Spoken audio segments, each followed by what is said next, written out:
Good morning, all. Hope you had a great weekend. Good to be back in the office on Monday morning, raring to go, see what we have to do. Hey, good news, folks. I know normally April 15th you have to file your tax return, but guess what? You get an extension automatically till May 17th. So, hey, you don't have to sweat it out today. Good news on the tax front. So that's coming up next month instead of this month. And I'm glad to impart some of that good news for you today. Hey, we got markets had a really good week last week. We'll see if we can follow through today as we prepare for, hey, we got banks coming out this week.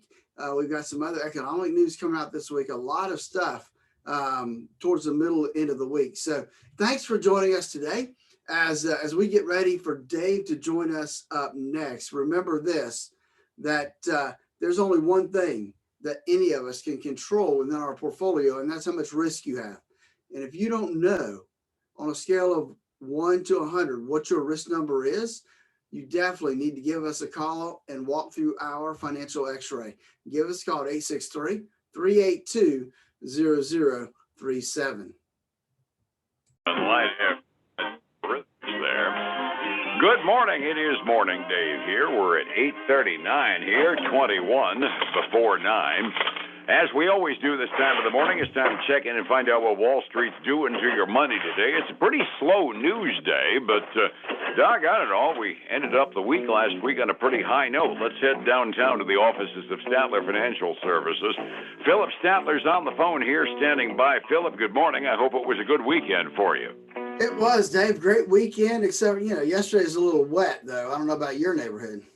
Well, a few of us golfers really didn't give a rip because we were locked to the TV watching the Masters anyway. My cats were unimpressed, but I can't say I really cared, to tell you the truth, yesterday. It was a fun golf event to watch.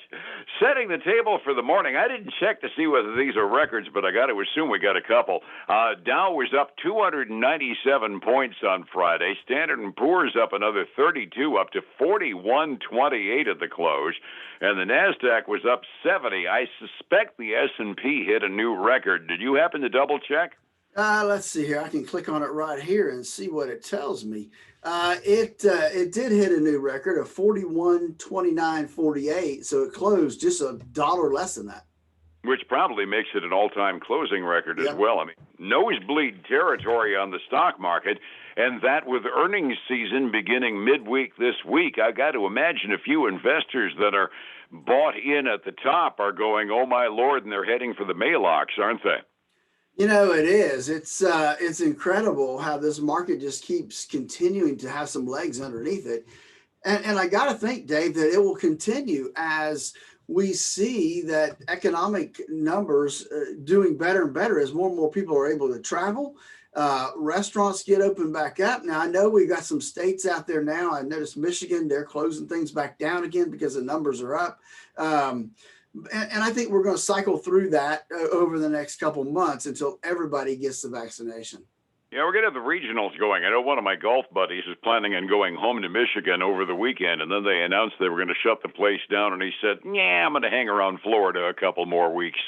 I think we're going to find that, right? I think that Michiganders that are down here now are looking and saying, man, she's closing things down again. I'm just going to stay in Florida for a little bit longer until she comes to her senses. You Michigan folks, stay down here a little longer. Spend more money. We love your money almost as much as we love you.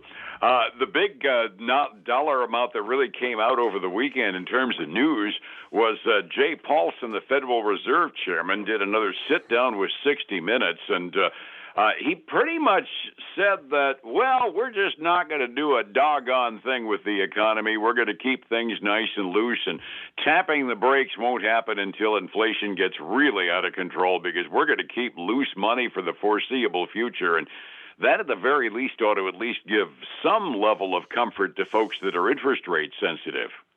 Well, it definitely is. I will say the other thing, though, that I did kind of look at was that as interest rates stay low, we're talking about this looming corporate tax increase. Mm-hmm. And I read an article over the weekend that said that that could be more problematic than people want to give credit to. Do tell. In terms of it's going to reduce earnings on a corporate level. Well, how do you determine the stock price? You determine the stock price by earnings. And if we're going to reduce our earnings because taxes are going up, the value of stocks are going to go down with it.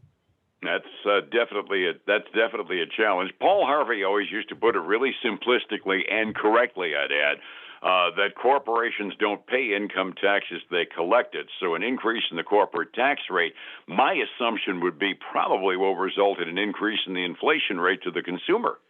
Well, it definitely will, but it sometimes takes time to make that happen. And so there's going to be that lag time in between. And then, you're assuming folks are going to not cut back on spending. And I think that could very well be as prices continue to go up. Some people are going to get priced out of whatever that product is. And that's a valid point. And we may end up seeing some of the effect of that as early as the quarterly reports that come out this week, because well, accountants have a tendency to work on the basis of an accrual system. And if they expect corporate tax rates to go up retroactively, which wouldn't surprise me a bit, we've done that before in the government, it wouldn't shock me a bit to find tax reserves as being an additional expense figure that might show up even as early as these quarterly reports. Yeah, I doubt this quarter, but we could definitely see that show up in the second quarter, Dave. I think I agree with you wholeheartedly. Other tidbits that are out this morning, I found this more amusing than anything else. Alibaba, the big Amazon equivalent operating out of China, China said, "Oh, baby, you're getting too big." They fined Jack Hom? Yeah. They fined him $2.8 billion because Alibaba got too big. For all the help that China gave him to get big, now they want their money back. Well, yeah, and Jack's not really involved a whole lot in that company anymore. He kind of gave up control and is doing another thing on the other side, trying to grow another company. So, but still, the company's having a big fine, get back money. That's obviously going to put some price pressure on them this morning. Kind of amusing, just China all of a sudden saying, "Oh, geez, we let the economy get a little bit too free." Other tidbits that are out, United Airlines, this is really good news for some of the really sensitive stocks that have been whacked during the pandemic. United Airlines put out some guidance saying they were going to miss their numbers this quarter, but they showed positive cash flow during the month of March. All those stories you were telling last week about Easter weekend, the airports being crowded, the airlines actually made some money last month. At least one of them did. Yeah, definitely. They did. They did compare though their expected revenue number that they filed on to the first quarter of 2019, and that number's down 66%. That's one of the numbers I'm showing here. Even though cash flow positive for the quarter, earnings are going to be down. They're down. They're trading down on that news about 1.5%. Okay, yeah, they did say they were going to miss their numbers, but the last month of the quarter was good news. You had a couple of other tidbits that are out this morning in terms of guidance figures, didn't you? I did. I had Uber. Uber came out and announced they had a record gross booking month of March. It was 9%. They increased 9% month over month. And it's the best showing they've had in a year now. So they're seeing higher demand, which means people are traveling, getting out of the house. That's helping their stock this morning up about 3.6%. Good to hear. That's toward the top of my big winner list this morning as I look at stuff that trading pre-market. Once again, a slow Monday news cycle this morning. We're mostly trading in tidbits over the weekend. Earnings season beginning in the middle of this week, which, as I said, ought to be kind of interesting for the investors that bought toward the top. Rebuilding it from Friday's close, everything was up. Dow up 297, Standard & Poor's to a new intraday record, a new closing high up 32, and NASDAQ up 71 points. 45 minutes before we open this morning, Phillip, what are we looking at?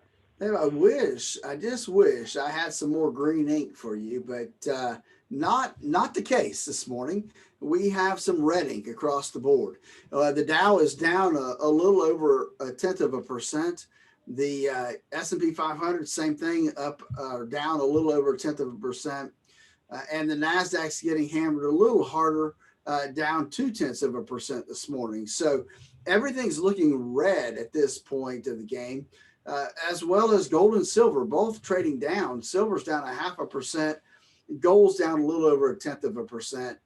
And then that dadgum crude oil is heading the wrong way, Dave. It's up 1.2% this morning, back over $60.03.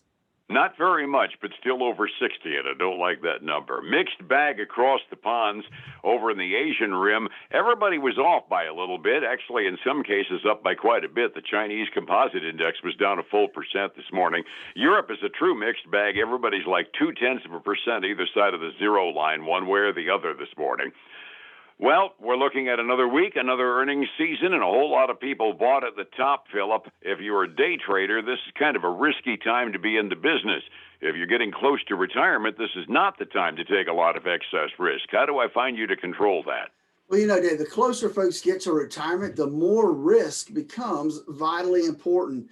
So give us a call to find out how much risk you have in your current portfolio at 863-382-0037. You can go to our website, statlerfinancial.com, and then join us this weekend for the Statler Financial Radio Show, 6 a.m. and noon on Saturday, 10 a.m. Sunday morning on Highlands News Talk 730. And, of course, back here tomorrow morning, same time on Light FM. Phillip, thank you so much. We'll catch you then, all right? All right, man. You have a great day. Do appreciate it. Just 105.7 Light FM and Statler Financial Services, Phillip Statler. Hey, folks, again, I want to thank you for starting your week off with us here at Statler Financial and Mornings with Dave. Have a great day. I look forward to speaking to you again tomorrow. Bye now.